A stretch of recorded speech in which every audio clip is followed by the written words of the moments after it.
Hey folks, tonight we're diving into something a bit darker, a time of plagues, punishments, and endless bowls of mushy pottage. We're peeling back the glossy veneer of Hollywood's medieval fantasies to reveal what life was really like in the Middle Ages. Forget the castles and chivalry. The truth is, you wouldn't last a single day. So before you get too cozy, hit that like button and subscribe, but only if you genuinely dig what we do here. Drop a comment too, telling us where you're tuning in from and what time it is for you. It's wild to see our global family gathering for these stories. Now, dim those lights, maybe crank up a fan for some white noise, and let's drift into tonight's journey together. Congratulations, you've just woken up in the year 1325. The good news? You're alive. The bad news? So are the fleas. Your bed is a rotting straw mattress crawling with bugs. Its stench clinging like a barnyard ghost because, well, it was barn flooring 3 months ago.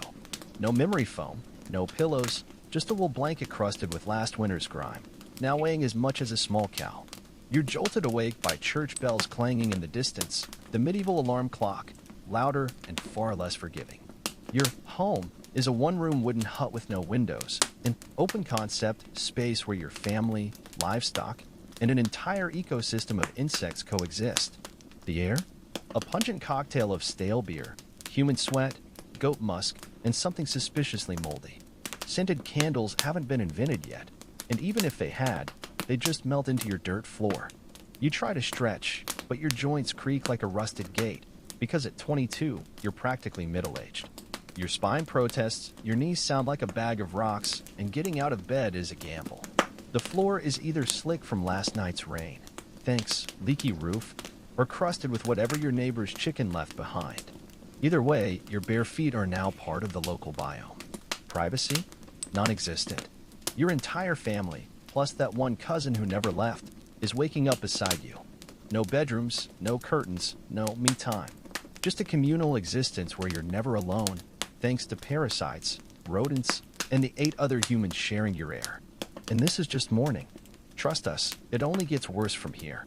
So you've clawed your way out of your medieval nightmare of a bed. Now nature demands attention. And by demands, we mean it's screaming.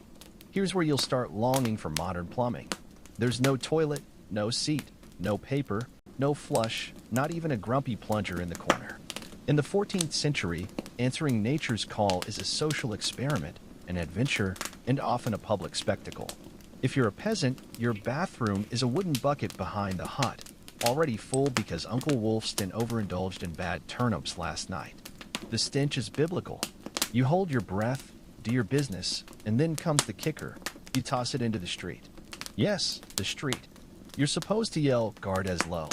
Old French for, watch out below, before dumping it, though no one ever moves fast enough.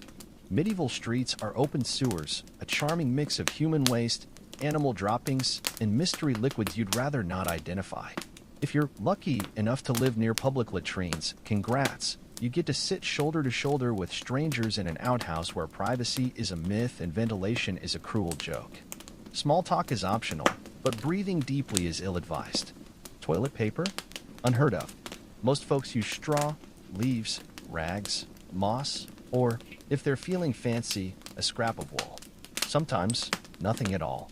No wonder handshakes weren't popular yet. And if you're in a castle, surely it's better, right? Sort of. You might have a garderobe, a hole in the wall that drops your waist straight into the moat. Brilliant, except your enemies know this. Yes, attackers sometimes climbed up through the poop chute. Talk about entering through the back door. Whether you're a farmer or a baron, medieval toileting is a humiliating ritual, cold, public, dangerous, and always disgusting. One slip on a wet stone, and you're face first in humanity's leftovers. And you still haven't brushed your teeth.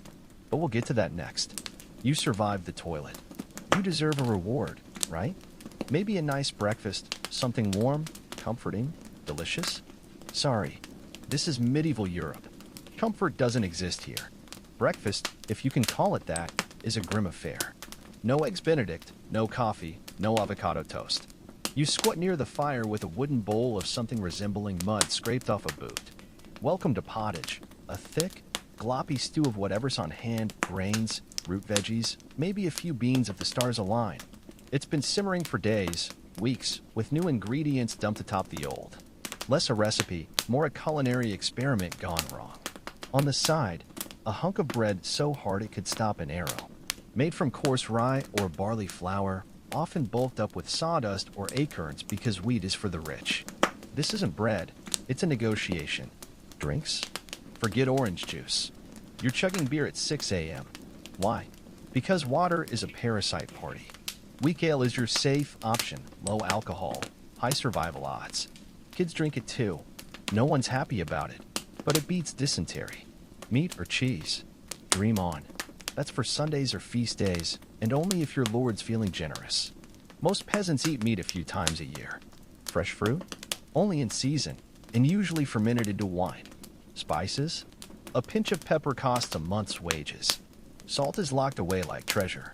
So you gnaw your gritty bread, gulp your sad beer, and try not to think about the rat that might have seasoned your porridge overnight. Breakfast doesn't energize you. It happens to you. And now that you're fed, it's time to work like your life depends on it. Because it does. Now that you're bundled in scratchy wool and perpetual dampness, it's time to face the day, or more accurately, let the day grind you into the dirt. Forget coffee-fueled productivity. Medieval work is a slow-motion battle against your own breaking body. Your office is the great outdoors. No desk, no ergonomic chair, just mud, manure, and back-breaking labor from sunrise to sunset. As a peasant, congrats, that's 90% of the population your job description boils down to. Don't die while making someone else rich. Util fields owned by a lord who wouldn't recognize you if you plowed into his horse. Your tools? A splintered wooden hoe, a sickle that's more rust than blade, and whatever cartilage remains in your knees. Weekends? Never heard of them. Your shift runs 6 days a week, dawn till dusk. Sundays are technically for church, unless it's harvest season, where there are raiders to fend off, where your festering toe demands prayer. The work would break modern OSHA regulations before breakfast, hand-plowing fields, oxen are luxury tractors, hauling water until your spine forms a permanent question mark, pulling weeds with fingernails blackened by soil. No one asks about your mental health. If you collapse, they'll replace you by noon. Women pull double duty, field work plus child rearing, cooking, spinning wool, and pretending their husband's lice aren't staging a coup. Children start helping at age 5, trading toys for miniature rakes and childhoods for survival. If you're lucky enough to have a trade, blacksmith, tanner, cooper, you breathe in toxic fumes or handle rotting animal guts in airless sheds. Payment? Not money, just the privilege of not starving. Break a bone? Rub some dirt on it. Develop a fever? Chug warm beer and keep working. There's no sick leave in feudalism. Skip a day, skip a meal. Your job isn't a career. It's a Darwinian endurance test where the prize is waking up tomorrow. Now let's talk medieval meteorology, where weather isn't climate, it's divine punishment. Winter means huddling in a drafty hut with gaps wide enough to toss a chicken through. Your windows are cloth-covered holes. The hearth fire? A tease. Firewood's expensive, and foraging can get you hanged. You'll sleep in a damp wool tunic, waking with frostbitten toes and fingers stiff as icicles. Frostbite isn't diagnosed. It's just Tuesday. Summer swaps freezing for roasting. Your hut becomes a clay oven with zero airflow. Sweat glues wool to your skin, but stripping down invites sunburn, bugs, and scandal. Flies swarm your unwashed body while mosquitoes serenade your sleepless nights. In the fields, the sun bakes your bare head. Sunscreen won't be invented for 600 years. Heat stroke is called taking a bad turn, and you'll take it silently because the crops won't harvest themselves. Your wardrobe consists of one outfit literally. That scratchy wool tunic? It's your summer and winter collection. Underwear is optional. Hope you like woolen wedgies. Laundry involves hauling river water, scrubbing with ashes, and praying the sun appears for the 3 days a year it's not raining. Shoes, if you have any, are crude leather sacks offering the arch support of a banana peel. Most peasants go barefoot, wading through dung, mud, and medieval landmines, sharp rocks, broken pottery. Your skin becomes a battleground. Fleas, lice, and bedbugs treat your body like an all-you-can-eat buffet. Scratching your armpit with a wooden spoon during Mass? Totally normal. Rashes go untreated. No dermatologist, just itchy suffering until scabies decides to move out. Now flash that medieval smile. Just kidding. Oral hygiene is a fantasy. No toothbrushes, no floss, just twigs to gnaw on and vinegar mouthwash. By 25, your teeth resemble haunted cemetery relics. Cavities?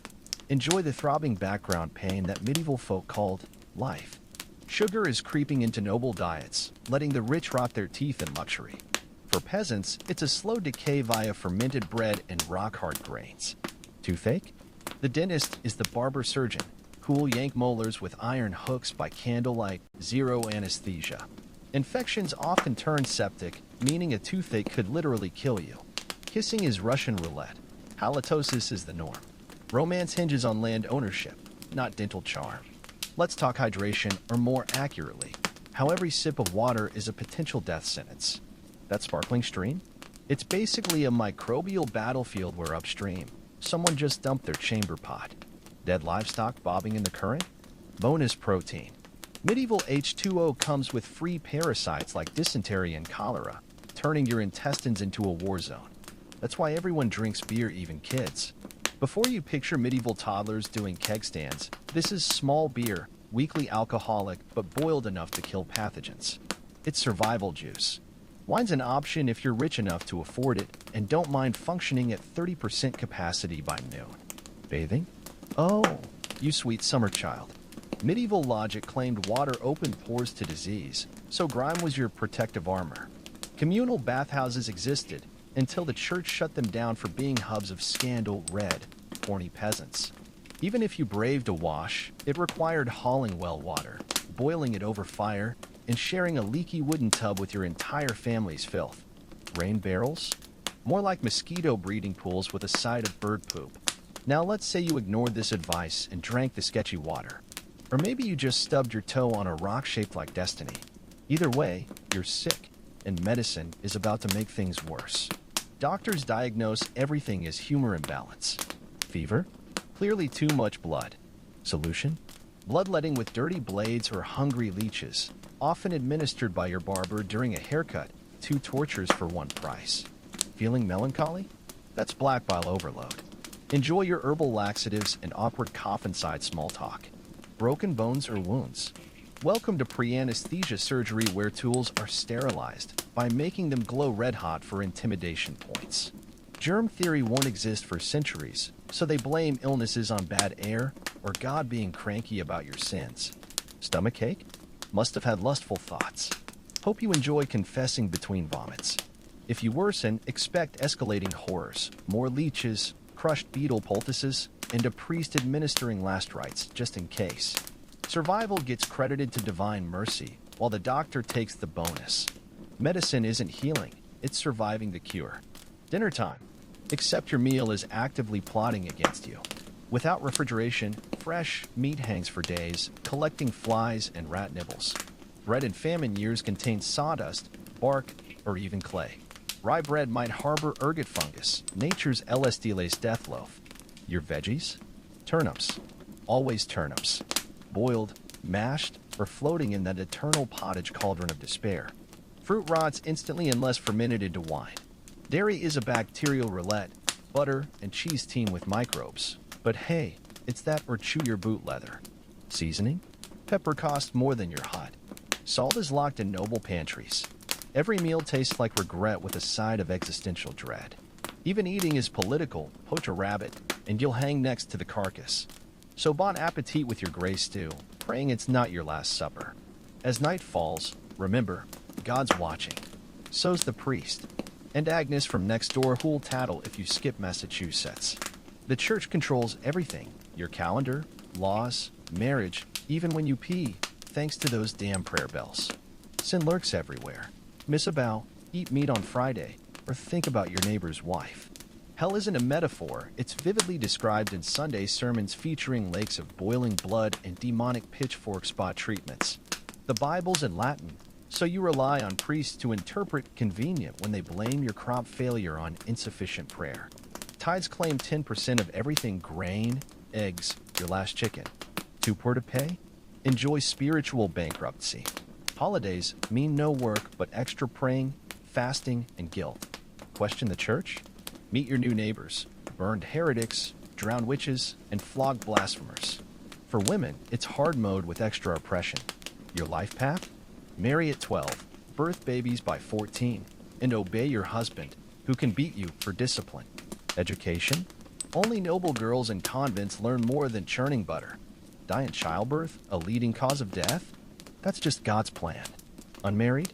Suspicious. Widowed? Vulnerable. Outspoken? Enjoy your witch trial. Even nuns live like prisoners, silent, controlled, eternally second class. Your worth is your womb and obedience. Suffer gracefully, that's the medieval woman's mantra. Violence is the default setting. Steal bread? Lose a hand. Gossip? Meet the scold's bridle, a metal muzzle for chatty women. Trials involve boiling water ordeals or drowning tests. Float equals guilty. Sink equals innocent but dead. Executions are public entertainment. Hangings, beheadings, burnings with snacks. Domestic abuse? Totally legal. Street fights? Daily occurrences. War? Always simmering. Your neighbor might brain you over a pig dispute. Law and order means hoping the local lord isn't hungover. Death comes early, 40 is elderly. Half of children die before age 5. Women risk death with every birth. Men perish from farm accidents, infections, or tavern brawls. The plague erases whole towns overnight. Famines thin villages like grim harvests. Funerals are rushed affairs, no embalming, just a shallow grave if churchyard space remains. You don't retire, you just vanish one day. Yet somehow, people still laugh, love, and find meaning. Because humans are stubborn like that. Now let's step into the shoes of medieval nobility, where even privilege comes with its own special brand of misery. That castle you've been fantasizing about. More like a drafty, flea-infested stone refrigerator where the wind howls through arrow slits like a scorned banshee. Sure, you've got a fur cloak and a silver goblet, but you're also one bad oyster away from a dysentery-fueled demise. The noblewoman's life is a gilded cage. Married off at 12 for political alliances, you'll spend your teens popping out airs while your 40-year-old husband chases courtly love with younger women. Your primary duty? Produce a male heir. Fail at this, and you'll be packed off to a nunnery faster than you can say annulment. Education is limited to pious texts and embroidery, though if you're exceptionally cunning, you might learn to manipulate court politics from behind the scenes. Childbirth remains a lethal lottery. With no prenatal care, midwives rely on prayers and crude herbal remedies. Breech birth? Hope you enjoy the sound of bones snapping. Postpartum infections? That's God's will. The mortality rate is so high that noble women often dictate their wills before going into labor. For noblemen, life isn't much easier. That suit of armor gleaming in the Great Hall, it's a 60-pound sweatbox that turns battlefields into personal saunas. Jousting accidents regularly leave knights with shattered limbs and chronic pain. And let's not forget the charming medieval tradition of courtly love, where you're expected to compose bad poetry to another man's wife while wearing uncomfortably tight hose. The castle itself is a study in discomfort. Stone walls weep condensation year-round. The Great Hall smells of roasting meat, unwashed bodies, and rushes that haven't been changed since last Christmas. Your bedchamber features a 4-poster bed with curtains, not for romance, but to keep the drafts out. Chamber pots are emptied out the window. Yes, onto peasants below, and the bath is a wooden tub hauled in occasionally by long-suffering servants. Entertainment consists of interminable feasts where you're expected to eat staggering amounts of meat while minstrels murder popular ballads. Table manners? Use your knife, everyone shares. Wipe your hands on the tablecloth, and try not to vomit when the delicacy of peacock stuffed with live birds is presented. Drinking contests are mandatory, and the next morning's hangover will be treated with raw eel and powdered unicorn horn. Yes, really. Even religion is performative. You attend Mass not out of piety, but to be seen attending. Your private chapel is stocked with enough relics to open a saintly thrift store, a splinter from the true cross here, a tooth of St. Anthony there. Pilgrimages are essentially medieval tourism where you buy cheap souvenirs and brag about surviving bandit attacks. The constant threat of rebellion keeps you paranoid. Those smiling peasants, they're 3 bad harvests away from storming your gates with pitchforks. Your own relatives? probably plotting to poison you for your title. Every meal could be your last. Hence the food tasters and elaborate salt cellars to detect poison, which mostly just give you hypertension. War is your raison d'etre, but it's less noble charges and more siege dysentery. Months spent camped outside some rival's castle, eating rotten provisions while your men die of disease. The actual battle lasts about 20 minutes of pure terror where you can't see anything through your visor and might accidentally be killed by your own side. Ransoms bankrupt your estate, and the king is always demanding more taxes for his latest pointless war in France. Your children are bargaining chips, married off to strangers before they hit puberty. Your daughters will endure the same cycle you did. Your sons might die in some foreign battlefield before they sprout facial hair. The family legacy hangs by a thread, and your greatest fear is dying without an heir, leaving your lands to be carved up by greedy relatives. Yet even nobles find joy in hunting, in music, in the occasional competent jester. They fall in love, often disastrously. They scheme, they create art. The illuminated manuscripts they commission will outlast their crumbling castles. Their patronage keeps musicians and poets fed, and in rare moments of clarity, some even try to govern justly. Because here's the dirty secret of medieval nobility. They're just as trapped as the peasants, bound by stricter codes of conduct, haunted by greater responsibilities, and ultimately just as mortal. That fur-lined cloak won't stop the plague, and that ancestral sword can't slay time itself. Now let's examine how the medieval mind made sense of this brutal existence, through a worldview where every misfortune carried divine meaning and the supernatural lurked in every shadow. Forget scientific rationalism. This is an era where a cow's sudden death could spark accusations of witchcraft, and eclipses were literal omens written in the sky. The medieval calendar wasn't just dates. It was a sacred rhythm dictating when to sow, when to pray, and when to avoid bloodletting, because astrology governed medicine too. Feast days provided rare respites from labor, but church processions could last hours in punishing heat or cold. Pilgrimages offered adventure for those who could afford them, though the roads swarmed with thieves selling fake relics to gullible travelers. Time itself was fluid. Sundials and water clocks existed, but most peasants marked time by church bells or the length of shadows. An hour might last 90 minutes in winter and 45 in summer. Punctuality wasn't a virtue when dawn and dusk defined your schedule. The natural world teemed with hidden meanings.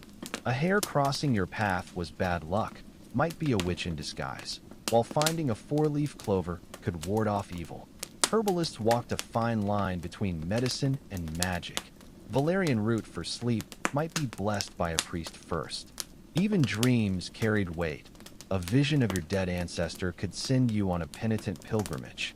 Education was power and tightly controlled. Monasteries preserved ancient texts while suppressing dangerous knowledge. The rare literate peasant might read aloud to villagers from the Bible or bawdy ballads. Universities emerged late in the era, but debates often centered on how many angels could dance on a pinhead rather than practical matters. Art served God first. Cathedrals rose over generations, their stained glass telling Bible stories to the illiterate masses. Gargoyles weren't decorations. They were spiritual scarecrows warding off demons. Even peasant homes had protective symbols carved into beams, hex signs to repel the evil eye. Entertainment blended piety and vulgarity. Mystery plays dramatized Bible stories with comedic devils stealing the show. Taverns hosted drinking games where losers had to recite prayers backwards. Maypole dances flirted with paganism under the church's disapproving gaze. Death was ever present, but not feared in the modern sense.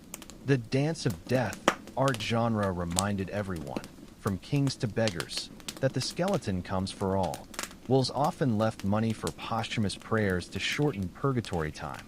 Some saints' shrines became macabre tourist attractions displaying mummified body parts.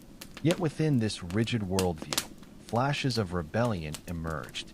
Heretical movements challenged church corruption, often ending in bloodshed. Peasant revolts, though crushed, planted seeds of dissent. Even courtly love poetry subtly undermined arranged marriages by idolizing adulterous passion. The medieval mind could simultaneously believe in saints' miracles and suspect their neighbor of lycanthropy. They saw no contradiction in attending Mass, then consulting the local wise woman for a love potion. This was a world where faith and superstition danced together, sometimes gracefully, often clumsily, trying to make sense of life's cruelties and wonders. Now let's pull back the tapestry to reveal how medieval society actually functioned. A complex web of obligations, betrayals, and quiet rebellions that kept the feudal machine grinding. Forget textbook simplifications. This was a world where a serf might owe his lord 3 days' labor per week, 12 eggs at Easter, and the first night with his bride, though that last one's debated by historians. The feudal contract wasn't just top-down oppression. It was a twisted safety net. In exchange for backbreaking work, peasants received military protection, theoretically, and the right to farm miserable strips of land.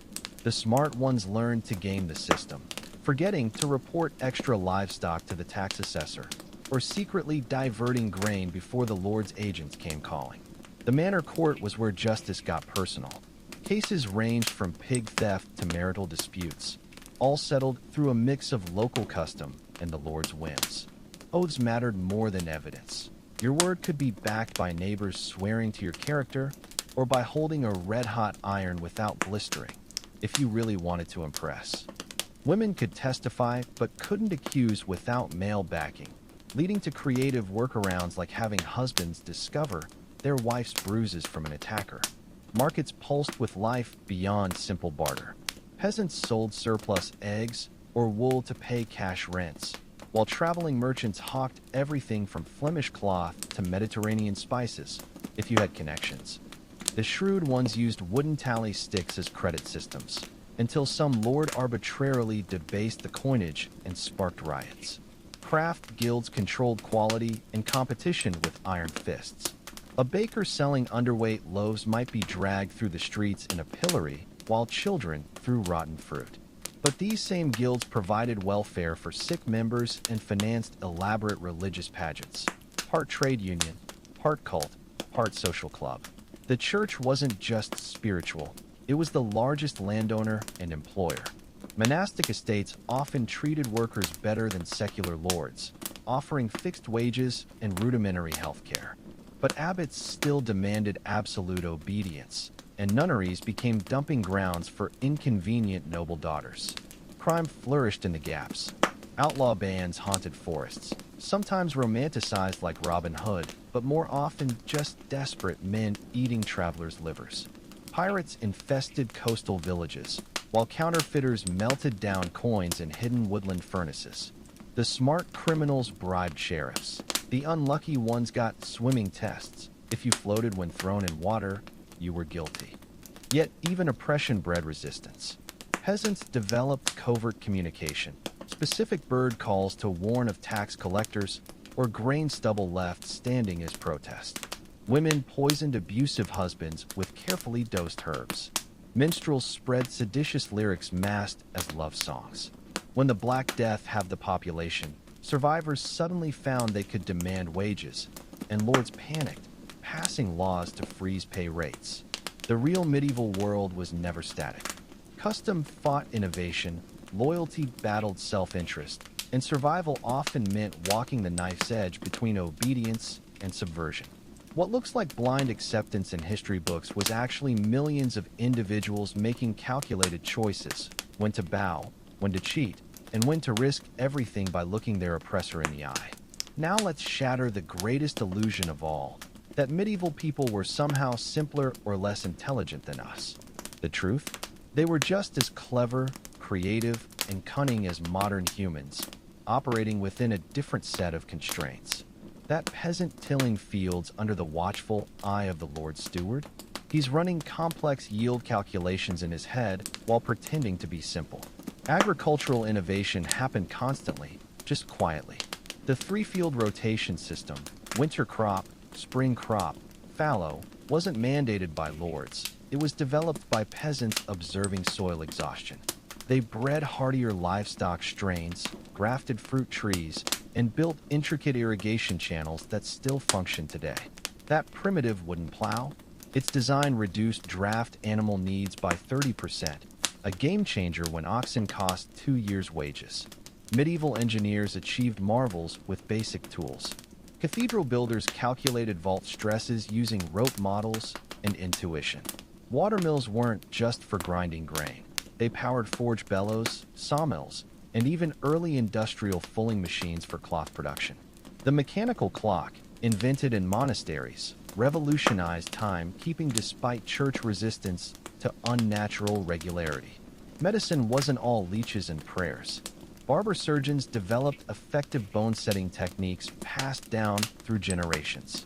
Midwives used ergot derivatives to induce labor centuries before modern obstetrics. Herbalists maintained detailed botanical knowledge. St. John's wort for depression, willow bark, natural aspirin, for pain, that modern science later validated. The medieval mind excelled at pattern recognition. Farmers predicted weather through animal behavior and cloud formations with surprising accuracy. Sailors navigated using star positions, bird flight paths, and even water salinity tests.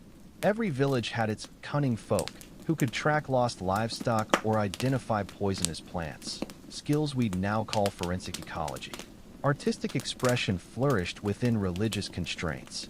Illuminators invented new pigments. Ultramarine from crushed Afghan lapis lazuli, scarlet from Mediterranean insects. Composers developed polyphonic music despite church bands on vain harmonies. Even peasant crafts displayed astonishing sophistication. That crude basket weaving? Each region had distinct patterns functioning as tribal identifiers. Legal systems showed remarkable nuance. English common law developed jury trials while Europe clung to ordeal systems. Merchant courts established transnational trade laws honoring contracts across religions. Women could inherit property in many regions, and some, like Eleanor of Aquitaine, wielded political power that would shock modern conservatives. The greatest medieval invention? Bureaucracy. Doomsday Book, 1086, was a census so detailed it listed individual chicken coops. Italian banks developed double-entry bookkeeping. University systems created credentialing that still structures academia today. Even serfdom's records tracked family lineages with obsessive precision. Why does this matter? Because viewing medieval people as backward justifies modern arrogance. They weren't primitive. They were problem solvers adapting to famine, warfare, and climate change. The Little Ice Age began in 1300. Their survival strategies, communal grain storage, epidemic quarantines, seed diversity, hold lessons for our fragile global systems. The real divide isn't intelligence, but perspective. Where we see individual rights, they saw communal obligations. Where we prize innovation, they value tradition. Neither is inherently superior, just adaptations to different existential threats. Their greatest legacy isn't castles or cathedrals, but the stubborn human capacity to create meaning amid adversity. Now let's examine how medieval society's rigid structures began cracking under their own contradictions, because even the most oppressive systems contain the seeds of their own transformation. The 14th century wasn't just about plague and warfare. It was when ordinary people started demanding a new world order, often with pitchforks and torches in hand. The Black Death, 1347 to 1351, acted as society's great equalizer, wiping out 30 to 50% of Europe's population regardless of status. Suddenly, labor became valuable. Peasants who survived found they could demand higher wages, better terms, or simply walk away to vacant lands. The ruling class responded with brutal repression. The 1351 English Statute of Laborers froze wages at pre-plague levels, punishing workers who asked for more. But the genie couldn't be forced back into the bottle. The Peasants' Revolt of 1381 saw English serfs marching on London with radical demands, an end to feudal obligations, free trade, and even proto-communist ideas about common ownership. Though crushed violently, their cry of "when Adam delved and Eve span, who was then the gentleman?" echoed through centuries. Similar uprisings erupted across Europe. The Jacquerie in France, 1358. The Ciompi wool workers in Florence, 1378. Each brutally suppressed, but chipping away at feudal legitimacy. Religion became a battleground. John Wycliffe's Laudes challenged church corruption, translating the Bible into English so commoners could read it. Jan Hus in Bohemia preached against indulgences a century before Luther. The church responded with burnings and crusades, but the cracks in Christendom's monopoly were spreading. Even warfare was democratizing. The Battle of Agincourt, 1415, proved English longbowmen could slaughter armored French knights. Military technology eroding aristocratic dominance. Gunpowder, arriving in the late 14th century, would eventually make castle walls obsolete, though nobles clung to chivalric fantasies for generations. Women found unexpected power in the chaos. With men dead from wars and plagues, many widows inherited shops and lands. Some, like Parisian guildswoman Marguerite de Hainaut, built commercial empires. Others joined beguinages, self-governing communities of unmarried women that enraged church authorities by proving females could thrive without male oversight. Commerce kept revolutionizing society. Italian banking families like the Medicis became richer than kings, funding art and architecture that celebrated human achievement rather than divine glory. The Hanseatic League created a northern European trade network so powerful it could embargo entire kingdoms. Even peasants started wearing colorful clothes previously reserved for elites, a sartorial middle finger to sumptuary laws. Education escaped monastic control. Town schools taught practical skills like accounting to merchant sons. Christine de Pizan became Europe's first professional female writer, defending women's capabilities in the City of Ladies, 1405. Universities increasingly focused on law and medicine rather than just theology, though they still debated how many angels could fit on a needle's point. The medieval world didn't end with a single event. It unraveled strand by strand. The 1453 fall of Constantinople sent Greek scholars westward with classical knowledge. The 1492 discovery of the Americas shattered Eurocentric worldviews. The printing press, 1440, democratized information faster than authorities could control it. What's remarkable isn't that medieval society fell, it's that it lasted so long despite its internal tensions. The late Middle Ages show us a world in flux, where plague survivors, radical preachers, and ambitious merchants were already building the scaffolding of modernity, while knights and bishops clung to fading glory. Change didn't come from enlightened rulers. It was forced by ordinary people who'd had enough. Now let's pull back the curtain on medieval childhood, a world far removed from modern notions of innocence and protection, where children were economic assets, miniature adults, and sometimes collateral damage in society's unrelenting grind. That romantic image of carefree peasant kids chasing butterflies?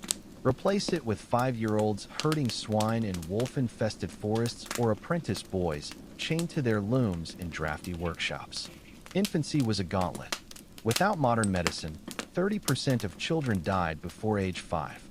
Swaddling kept babies immobilized for hours, thought to shape limbs, while wet nurses, often undernourished themselves, passed on infections through breast milk. Those who survived learned quickly.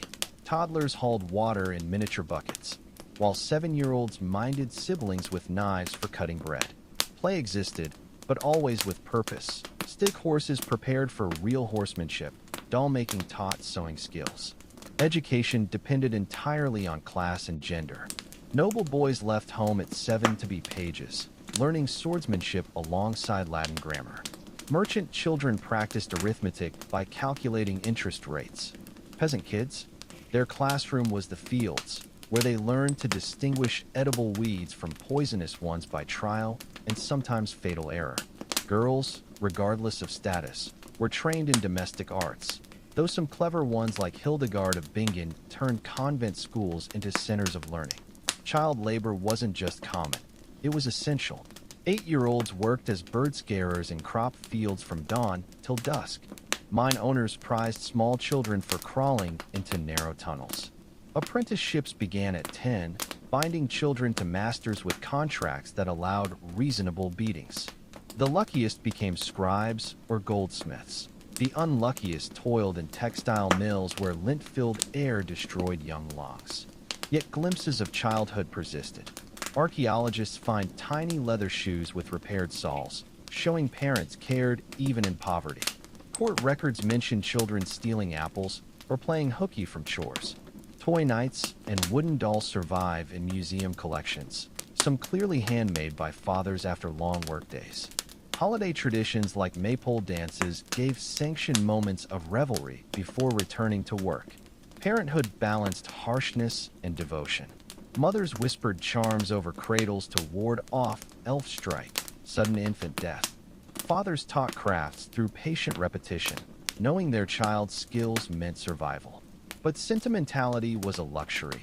Disabled children were often abandoned at monasteries, while famine might force exposing infants, a euphemism for infanticide. The line between protection and pragmatism was razor thin. The church both shielded and exploited children. Monasteries raised orphaned boys as choir monks, while nunneries educated elite girls for a hefty dowry. Relics of holy innocence, alleged baby bones, became pilgrimage sites. Yet the same church sanctioned child marriages for political alliances, like 3-year-old Margaret of Anjou betrothed to a grown king. Adolescence arrived brutally early. Peasant girls married at 12, often to much older men. Boys took adult work roles by 14. The concept of teenage years didn't exist. You went from child to laborer to parent in a dizzying rush. Some rebelled. Guild records list apprentices arrested for drunken brawls or sneaking out to meet lovers. Modern psychology would diagnose medieval children with chronic trauma. They witnessed public executions, domestic violence, and siblings dying in shared beds. But they also knew fierce loyalties, village kids banding together to steal lords' apples, or apprentices hiding injured friends from masters. Their resilience shaped the era as much as any king's decree. These children grew into the adults who survived plagues, built cathedrals, and eventually rebelled against feudalism. Their stolen childhoods were the dark foundation of the medieval world, a reminder that history's grand narratives were lived by real kids with scraped knees and hungry bellies, dreaming of fuller lives even as they shouldered adult burdens. Now let's confront the ultimate medieval paradox: how a society drenched in suffering and superstition could produce such breathtaking beauty that still moves us centuries later. Those soaring Gothic cathedrals weren't built by enlightened philosophers, but by people who believed in literal demons and saw plague as divine punishment. How do we reconcile this contradiction? The answer lies in understanding medieval creativity as both an escape from and a rebellion against the era's relentless darkness. Stone and glass became medieval Europe's cry of defiance. When masons carved laughing gargoyles onto Notre Dame's rainspouts, they smuggled subversive joy into sacred spaces. Stained glass artisans transformed sunlight into theology. Chartres blue Virgin window remains chemically unmatched today. The precision of these primitive builders still baffles engineers. Salisbury Cathedral's spire leans precariously because 13th century math couldn't fully calculate its stress points, yet it stands after 700 years. Literature blossomed in unexpected places. Chaucer's Canterbury Tales gave voice to bawdy millers and worldly nuns when church doctrine demanded piety. Christine de Pizan, Europe's first professional female writer, defended women's intellect in 1405 while widowed with 3 children. Even peasant culture produced poetic genius. The anonymous Sir Gawain and the Green Knight blends Celtic myth with Christian allegory in alliterative verse so complex it makes modern poets weep. Music shattered supposed limitations.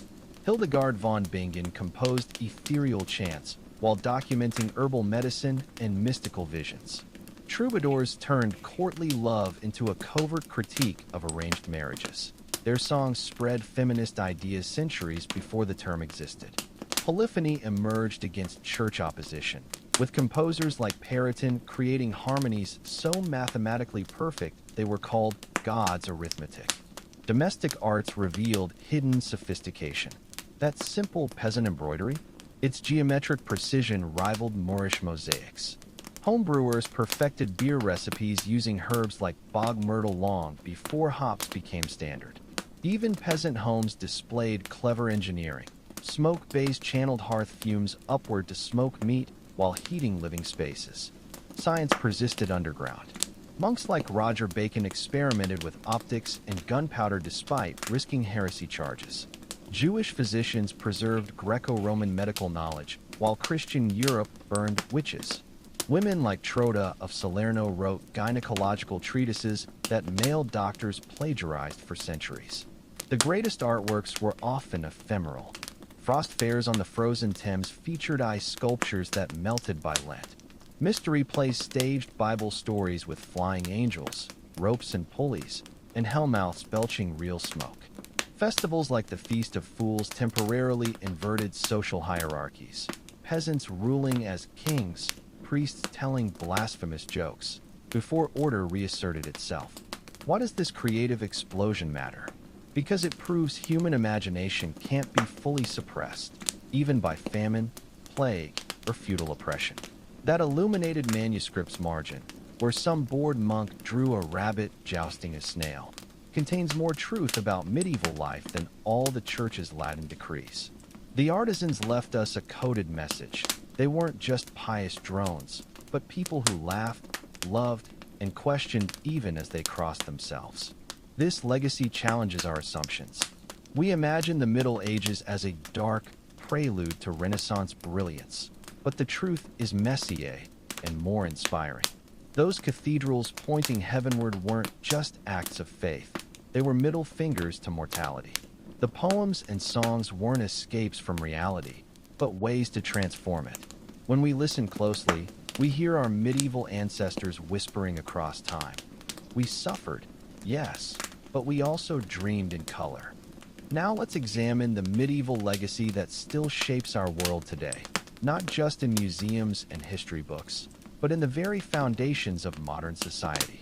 Those dark ages invented concepts we now take for granted, from university systems to mechanical clocks, while their failures haunt us like genetic memory. The medieval world isn't dead. It's coded into our institutions, our prejudices, and even our romantic fantasies. The university system is their most enduring gift. What began as 12th century cathedral schools evolved into Bologna, 1088, and Oxford, 1096, establishing the liberal arts curriculum we still recognize. That bachelor's degree you're paying off? Its structure, trivium, grammar, logic, rhetoric, and quadrivium, arithmetic, geometry, music, astronomy, was standardized by medieval scholars arguing in Camelot halls. Even academic regalia descends from medieval clerical robes. Our legal systems carry medieval DNA. English common law preserved the jury trial, developed from Norman assizes, while civil law countries inherited Roman codes rediscovered by medieval jurists. That corporate boardroom's power structure? It mirrors a guild master's authority over apprentices. Modern banking traces back to Lombard moneylenders and Templar financial networks. Their letters of credit were the first travelers' checks. Urban design still bears medieval fingerprints. Walk any old European city and you're navigating a medieval street plan. Narrow lanes that once followed cow paths. Market squares where guilds once competed. Modern zoning laws struggle with these irrational layouts, not realizing they represent optimal pre-automobile movement. Even New York's Wall Street follows the route of an actual 17th century wall built on medieval defense principles. Language itself was transformed. Chaucer's Middle English broke Latin's scholarly monopoly, just as Dante's Divine Comedy made Italian literary. The printing press, invented to mass-produce indulgences, accidentally democratized knowledge. Our modern obsession with personal surnames? A medieval innovation replacing patronymics when populations outgrew John, son of William. But the darker inheritances persist. Anti-Semitism's roots dig deep into medieval blood libels and ghettoization. Misogynistic witch trial logic resurfaces in modern abortion debates. The very concept of race as biological destiny emerged from medieval Spain's limpieza de sangre, blood purity, laws. Even our romanticized meritocracy ignores how medieval guilds practiced nepotism while preaching craftsmanship. Perhaps most haunting is how medieval solutions echo in modern crises. When COVID-19 hit, Venice's 14th century quarantine laws, Trentino, became models for lockdowns. Climate change has farmers revisiting medieval drought-resistant crops like spelt and millet. The Commons movement fighting privatization cites medieval shared pasture rights as precedent. The Middle Ages live on in our contradictions. We mock their superstitions while buying astrology apps. We romanticize knights, but outsource warfare to drones. We've replaced relic veneration with celebrity worship, saints' bones swapped for autographed jerseys. Even fantasy literature, from Tolkien to Game of Thrones, reveals our medieval nostalgia for clear moral battles in an ambiguous world. This isn't just academic. Understanding our medieval roots explains why hospitals are called saints somewhere, why we shake right hands to show no sword, why brides wear white, a 14th century French fashion. More crucially, it reveals how systems designed for scarcity persist in abundance, how ancient prejudices mutate but don't die, and how human ingenuity flourishes even in the worst circumstances. The medieval world whispers to us whenever we face plague, war, or social upheaval. Their solutions were imperfect, often brutal, but they survived. As climate change and political instability make our future increasingly medieval, we do well to study not just their cathedrals and chivalry, but their communal grain stores, their adaptive reuse of materials, their stubborn hope. History doesn't repeat, but as Mark Twain nearly said, it rhymes, and we're living through one of its darker couplets. Now let's shatter one final illusion, that we've evolved beyond medieval brutality. The uncomfortable truth? Our modern world replicates medieval cruelties with technological upgrades, proving human nature hasn't changed as much as we'd like to believe. Those Iron Maidens and witch burnings have simply been replaced by algorithmically targeted drone strikes and digital witch hunts on social media. Modern warfare still employs medieval logic with better PR. Crusader rhetoric about holy wars now wears the mask of spreading democracy. Drone pilots in Nevada experienced the same psychological detachment as crossbowmen firing castle walls, killing faceless enemies through screens. Even the concept of collateral damage echoes medieval siege tactics, starving entire cities into submission. Our justice system retains medieval DNA. Cash bail is the modern version of medieval debtors' prisons. The school-to-prison pipeline mirrors apprenticeship systems, binding poor children to punitive labor. And let's not forget, the last European witch trial occurred in 1782, while the U.S. executed witches, read, marginalized women, as late as 1692. Today's true crime obsession? Just secularized versions of medieval morality plays. Economic inequality has surpassed feudal levels. The 1% now control more wealth than medieval lords ever dreamed of. Jeff Bezos' net worth equals 5 million medieval peasants' lifetime earnings. Modern serfs sign predatory student loans instead of feudal contracts, while corporate campuses replace castle walls. Even the gig economy resurrects piecework wages medieval guilds fought to abolish. Religion's social control endures in new forms. Megachurches peddle prosperity gospel like medieval indulgences. Just swipe your credit card instead of buying pardons. Climate change denialism mirrors medieval resistance to heliocentrism. And the Vatican still protects abusive priests like medieval bishops shielded corrupt clerics. But here's the crucial difference. Medieval people had less hypocrisy about their brutality. They didn't pretend torture was enhanced interrogation. Lords didn't claim divine right while hiding offshore accounts. When a village burned a witch, they at least believed magic was real, unlike modern CEOs destroying ecosystems while tweeting #climate action. Perhaps our real progress lies in recognizing these patterns. The #MeToo movement exposes workplace harassment that would have been normalized in medieval workshops. Black Lives Matter challenges policing systems descended from slave patrols and medieval watchmen. Even COVID lockdowns forced us to confront how little worker protections have advanced since plague-era labor laws. This isn't about moral equivalence. Modern medicine, human rights, and technology represent genuine progress, but they're fragile veneers over ancient impulses. That viral video of a Karen weaponizing privilege? Straight from the medieval playbook of noble women accusing peasants of theft. Crypto bros pushing decentralization are just digital versions of medieval alchemists promising philosophers' stones. The lesson isn't that nothing changes. It's that systems replicate their flaws until consciously disrupted. Medieval serfs rebelled when pushed too far. Modern workers unionize, protest, and quit toxic jobs en masse. The through line is human dignity resisting exploitation, whether the whip is literal or algorithmic. So the next time you scoff at medieval backwardness, check your smartphone made with cobalt mined by child laborers, or your fast fashion sewn in sweatshops medieval peasants would recognize. History doesn't repeat, but as Chaucer wrote, "The life's so short, the craft so long to learn. We're still apprentices to our better selves." Now let's pull back for the ultimate revelation. The medieval world's most enduring legacy isn't in stone or parchment, but in the psychological scars and stubborn hopes they've imprinted on our collective consciousness. Those centuries weren't just a historical period. They were a forge that shaped how we still process fear, community, and our place in the universe. Modern anxiety carries medieval fingerprints.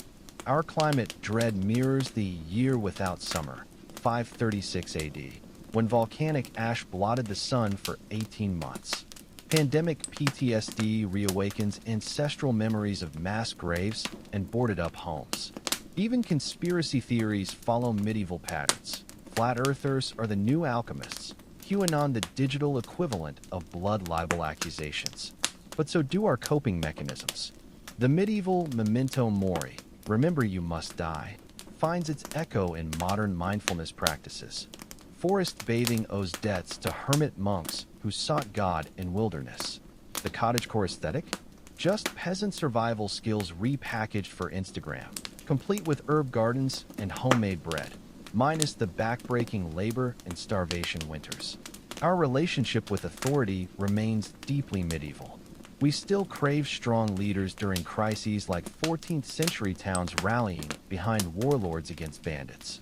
Modern billionaires play philanthropist lords building company towns. Bezos-based colonies are just high-tech versions of monastic enclaves. Even protest movements organized like peasant revolts, using social media instead of torchlight marches. Nature connection persists as both wound and wisdom. Medieval peasants' intimate knowledge of soil and seasons lives on in regenerative agriculture. Their terror of wolves shapes modern wolf cults despite scientific evidence. That unease you feel in deep woods, it's your DNA remembering when forests held outlaws and spirits. Yet we've also inherited their awe. National parks are our cathedrals to the natural world. The greatest paradox? Medieval people likely experience time more richly than we do. Without smartphones fragmenting attention, they moved with circadian rhythms we now pay sleep clinics to recover. Their festival calendar, 12 days of Christmas, May Day revels, created natural pauses our productivity-obsessed culture lacks.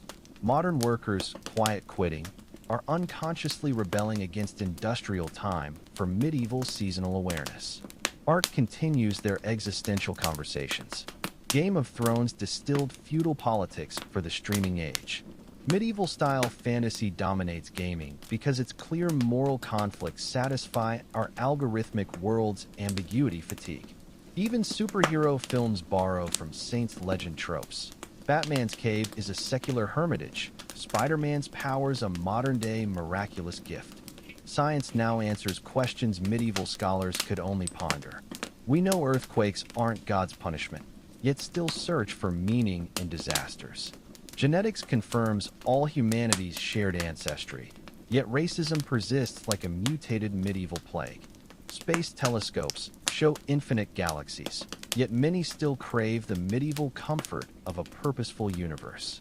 Perhaps this is the true lesson. The Middle Ages live on not in artifacts, but in our unresolved tensions between faith and reason, individual and community, progress and preservation. Their solutions failed as often as they succeeded, but they asked the right questions about justice, survival, and what makes life worth living amid suffering. As climate change and AI force us into our own societal reckoning, we do well to study not just medieval innovations, but their hard-won emotional resilience. They survived collapse by adapting while preserving what mattered, exactly the skills we'll need. The past isn't dead, it's not even past. It's whispering to us in every anxiety, every protest, every quiet moment of baking bread while the world burns outside. Now we arrive at the final paradox. The medieval world, for all its brutality and backwardness, might hold unexpected keys to solving 21st century crises. As we face climate collapse, social fragmentation, and technological alienation, those dark ages are shining an unlikely light forward. Their survival strategies, forged in hardship, are being rediscovered by cutting-edge scientists, urban planners, and psychologists. Let's start with sustainability. Medieval farmers practiced what we now call regenerative agriculture, crop rotations that rebuilt soil, livestock grazing patterns that mimicked natural ecosystems. Their waste not mentality meant every scrap had value. Bones became glue, rags turned into paper, even human urine was used for tanning leather. Modern circular economy advocates are just catching up to this zero-waste wisdom. Architects are studying cathedral builders' passive climate control. Those soaring Gothic vaults weren't just for show, they created convection currents that circulated air naturally. Medieval homes used thermal mass principles, thick stone walls absorbing daytime heat, that today's green builders emulate. Even their urban planning, compact walkable cities with mixed-use spaces, is now the gold standard for reducing carbon footprints. Mental health researchers are rediscovering medieval coping mechanisms.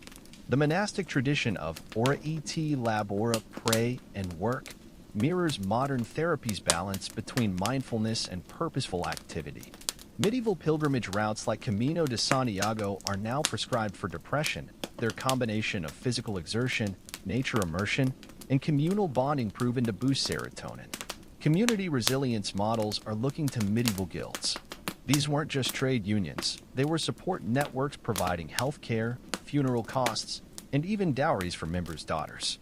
During plagues, guilds organized quarantines and fed the isolated, a medieval version of mutual aid groups that proliferated during COVID lockdowns. Even technology is borrowing medieval ideas. The blockchain revolution?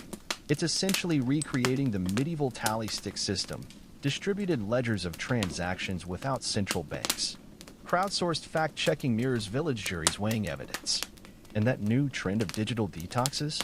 It's just peasants' seasonal downtime repackaged for the smartphone age. But the most valuable lesson might be their acceptance of impermanence. Medieval people built knowing their work might outlast them. Cathedrals took generations, with masons laying stones they'd never see completed. This long-term thinking starkly contrasts with today's quarterly profit mindset. Their memento mori art wasn't morbid. It was a tool for prioritizing what mattered, something our death-denying culture desperately needs. Of course, we're not romanticizing feudalism. No one wants to return to serfdom, trial by ordeal, or toothless smiles. But as we face polycrisis, climate disasters, AI disruptions, crumbling institutions, we're realizing complex problems sometimes require old-fashioned solutions. Localized food systems like medieval commons preventing famine. Craft traditions valuing quality over planned obsolescence. Rituals that bind communities beyond consumerism. Art that confronts mortality instead of numbing it. The future might not be medieval, but it could learn from people who survived collapse before. They teach us that resilience isn't about going backward, but carrying forward the best of human ingenuity, whether it's inscribed on parchment or encoded in DNA. Their greatest legacy wasn't the world they left behind, but the survival wisdom they embedded in our bones, waiting for the moment we'd need it again. So the next time you compost food scraps or join a neighborhood mutual aid group, remember, you're not being trendy. You're remembering what your ancestors knew. The path forward just might begin by looking back. Now we reach our final reckoning. What does the medieval world ultimately demand of us? Its privileged descendants gazing back through time's distorted mirror. Not nostalgia, not condemnation, but something far more challenging. Clear-eyed recognition of how their struggles shaped our privileges, and how their wisdom might yet save us from ourselves. The medieval legacy is a double-edged sword we've yet to fully grasp. Those cathedral builders working for celestial glory created templates for modern labor exploitation. Today's unpaid internships and gig economy precarity are just secularized versions of indentured craftsmanship. The peasant revolts that shook feudal foundations established protest tactics still used by Black Lives Matter and climate activists. Even our romantic, merry old England fantasies stem from Victorian-era medieval cosplay designed to distract from Industrial Revolution horrors. Our museums display their jeweled reliquaries, but ignore their lesson about fetishizing objects over people.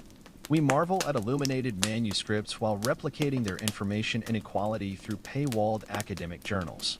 Modern knights in Silicon Valley chase holy grails of disruption with less accountability than actual crusaders.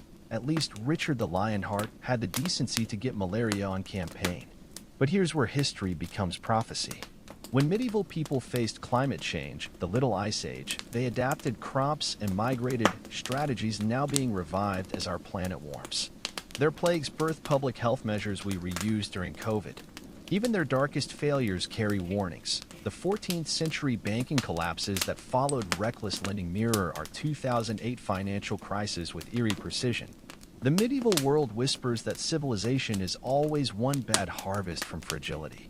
Their bread riots presage modern supply chain collapses. Their fake relics, sold to gullible pilgrims, find cousins in today's deepfake disinformation. When we watch billionaires build space arcs while forests burn, we're seeing a high-tech replay of nobles retreating to fortified castles as peasants starved. Yet this isn't a counsel of despair. Medieval people also show how cultures regenerate. The Renaissance didn't happen despite the Black Death, it happened because survivors demanded beauty amid ruins. The printing press spread knowledge because people craved connection after isolation. Their greatest gift is the proof that humans can endure unimaginable hardship and still create, still love, still laugh at death's face. So what do we owe them? First, honesty, to stop using medieval as shorthand for barbarism when our drones kill more precisely but no more morally. Second, humility, to recognize that our tech hasn't solved greed, cruelty, or the search for meaning. Finally, action, to reclaim their communal resilience while rejecting their oppressions. The last medieval lesson is this: collapse is always possible, but so is reinvention. Their world ended in plagues and wars. Ours may end in fires and algorithms. But somewhere between their faith and our science, between their village bonds and our global networks, lies a path forward they'd recognize, one where community outlasts empires, where art survives pandemics, where simple human kindness remains the rarest and most essential currency of all. The past isn't asking us to return. It's asking us to remember, so we can build something better. Now we stand at the threshold between past and future, where the medieval world's echoes grow louder with each passing crisis. The time has come to ask not just what we've inherited, but what we're willing to carry forward and what we must finally leave buried in history's dust. The medieval-modern parallels have become impossible to ignore. When supply chains falter and supermarket shelves empty, we instinctively recreate medieval solutions: community gardens, barter systems, homemade preserves. Remote workers fleeing cities for rural towns are unknowingly replicating the 14th century dispersal migration after the Black Death. Even our debates about AI ethics mirror medieval theological arguments about whether machines could possess souls. But selective nostalgia is dangerous. Those yearning for simpler times forget medieval life expectancy was 30, and women spent half their lives pregnant or nursing. The cottagecore fantasy erases the reality of peasant women hauling water at 4 a.m. while frostbit fingers cracked and bled. Yet equally dangerous is our arrogant dismissal of their hard-won wisdom about living within ecological limits. The medieval world holds up a mirror to our contradictions. We've replaced holy relics with influencer merch, alchemy with biohacking, and feudal lords with tech oligarchs. But the power dynamics remain eerily similar. Our enlightened society still hasn't solved their fundamental questions. how to distribute resources fairly, how to balance individual and community, how to find meaning in suffering. Perhaps their greatest provocation is this: they achieved cultural immortality without believing in progress. The artisans who carved cathedral gargoyles didn't expect their work to change the world. They simply aimed to honor God and feed their families. Yet 7 centuries later, their creations still take our breath away, while our disposable culture produces mountains of trash that won't decompose for millennia. This isn't about superiority, it's about survival. As climate disasters intensify, we're being forced to relearn medieval skills. Reading weather patterns like 14th century farmers scanning the clouds. Building community networks as intricate as guild protections. Creating art that comforts rather than commodifies. Facing mortality without pharmaceutical numbness. The choice before us is stark. Will we repeat medieval mistakes, deepening inequality until revolution becomes inevitable, or embrace their ingenuity? Their history shows collapse isn't the end, but a brutal teacher. The Black Death birthed labor reforms. The Little Ice Age spurred crop innovations. Peasant revolts planted democracy's seeds. So let's take their legacy seriously, not as a blueprint, but as the oldest surviving disaster manual. When the next crisis hits, and it will, we'll need both their stubborn pragmatism and our technological advantages. We'll need to remember that cathedrals rose from plague years, that illuminated manuscripts glowed in famine times, that hope persisted when all seemed lost. The medieval world's final lesson is this: darkness never lasts forever, but neither does light. It's always someone's turn to hold the torch. Now the choice is ours. Will we let it go out, or pass it forward with cleaner hands than our ancestors held it? Now we arrive at the heart of our medieval reckoning, not in their artifacts or chronicles, but in the living DNA of our daily choices. That morning coffee you drink? Its global trade routes were pioneered by medieval Arab merchants. The work-life balance you crave? Medieval peasants had more vacation days, 150+ religious holidays, than modern Americans. Even your smartphone's glass touchscreen descends from stained glass techniques perfected at Chartres. The medieval world pulses through our modern rituals in unexpected ways. Your farmer's market purchase mirrors the medieval housewife selecting turnips from the village green. That yoga class channels monastic breathing exercises developed by 12th century mystics. Online conspiracy theories spread like medieval millenarian cults. Same fears, different platforms. Your reusable shopping bag would make a medieval baker proud. Flour sacks were repurposed as clothing. But this continuity cuts both ways. When we doomscroll through climate disaster news, we're reliving the apocalyptic anxiety that birthed medieval doom paintings. Our corporate loyalty programs are just digitized versions of guild patronage systems. Even the metaverse recreates medieval pilgrimage routes, virtual avatars replacing physical travelers, but the human craving for connection remains unchanged. The crucial difference? Medieval people lacked our destructive illusion of separateness from nature, from each other, from consequences. They knew famine followed poor harvest because they sowed the seeds themselves. Lords faced revolts when they pushed too far because peasants lived down the road.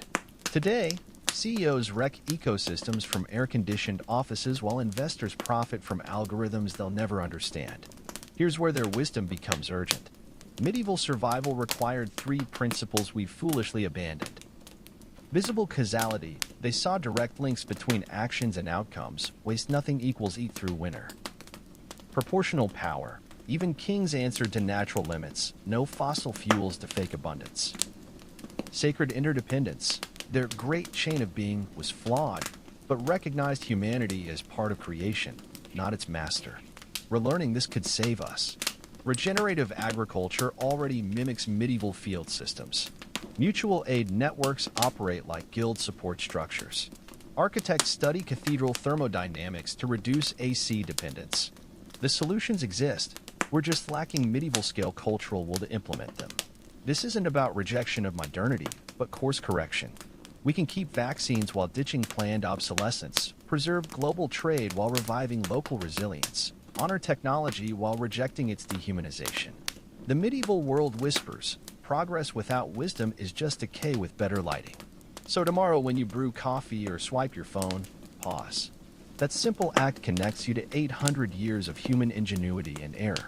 The question isn't whether we'll heed medieval lessons, but which ones we'll choose, their sustainable practices or their oppressive hierarchies, their communal bonds or their superstitious fears.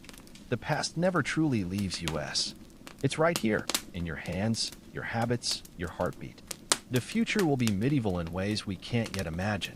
The only question is, which Middle Ages will we recreate?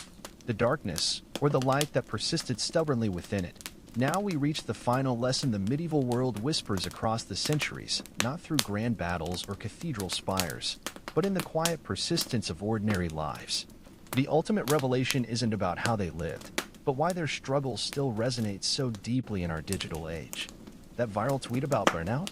It's the modern echo of a medieval peasant's exhausted prayer scratched into a wax tablet. The quiet quitting movement? A 21st century version of guild apprentices slowing their pace when masters demanded too much. The medieval experience speaks to us now because we're facing our own version of their existential crossroads. Climate precarity replaces famine fears, but the dread of ecological collapse feels hauntingly familiar.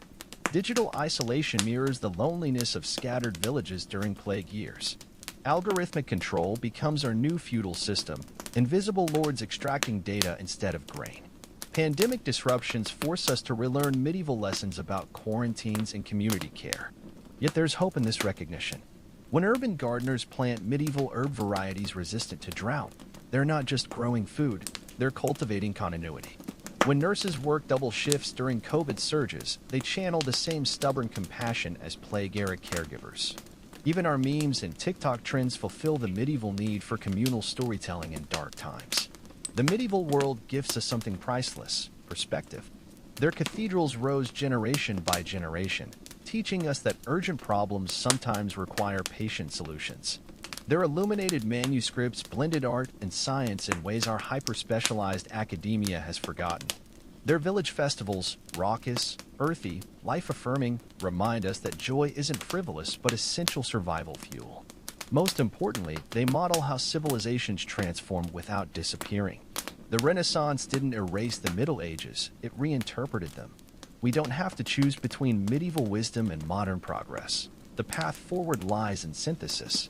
Imagine combining guild quality standards with union protections, monastic-focused rituals with productivity science, peasant ecological knowledge with climate tech, manuscript illumination techniques with digital design. This synthesis is already happening. Nordic folk schools revive apprenticeship models for adult education. Japanese Satoyama farming blends medieval woodland management with conservation biology. Even the maker movement unknowingly replicates guild craftsmanship values. The medieval world's true legacy isn't in its artifacts, but in its proof of human adaptability. They survived the 14th century climate crisis, pandemic, and social upheaval with no vaccines, no internet, no safety nets, just raw ingenuity and communal grit. If they could persist through their apocalypses with quill pens and hand plows, what might we achieve with our tools if we match their determination? So as you navigate our modern crises, remember, you carry medieval resilience in your bones. When you compost food scraps or mend clothes instead of discarding them, you're honoring their thrift. When you share neighborhood resources or challenge unjust systems, you're continuing their hard-won struggles. The past isn't a foreign country, it's the foundation under your feet, the ancestral voice in your instincts, the quiet reminder that humans have weathered darker storms. The final medieval lesson is this: collapse is optional. Decline isn't inevitable. With enough courage, creativity, and care for each other, endings can become transformations. Their light persists not in castle torches, but in the stubborn spark of ordinary people choosing to kindle hope against the darkness. And so we arrive at the end of our journey through time, not to a conclusion, but to an awakening. The medieval world has whispered its secrets across 8 centuries, not to drag us backward, but to arm us with something far more valuable: perspective. That quiet voice you now hear when facing modern problems? It's the collective wisdom of 30 generations who survived their apocalypse, asking what you'll do with yours. The truth we've uncovered is both humbling and empowering. Those dark ages were in fact a forge where humanity's resilience was tempered, and we are the inheritors of that stubborn spark. When you question blind progress, you stand with guild masters who prized craftsmanship over speed. Demand fair wages. You march with peasants who first challenged feudal extraction. Create beauty in chaos. You paint alongside monks illuminating hope during plagues. Build community networks. You revive the village bonds that outlasted empires. This isn't about nostalgia, it's about recognizing patterns. The climate crisis mirrors their little ice age. Our digital isolation echoes their plague year loneliness. AI disruption recalls their fears of mechanical looms. But here's the critical difference. We have their hard-won lessons plus 21st century tools. The medieval legacy ultimately asks one question of our generation. Will you be the caretakers or the wreckers? Their world ended in transformation, not extinction, because enough people chose to carry forward what mattered. Now the choice is ours. So let this not be an ending, but a beginning. When you next walk past a Gothic cathedral, remember it was built by people no smarter or stronger than us, just more determined. When you feel overwhelmed by modern crises, recall they survived worse with less. And when you make daily choices, what to buy, how to work, who to help, ask yourself the medieval question. Will this nourish the world, or just my small corner of it? The Middle Ages are over. Their light remains. Carry it forward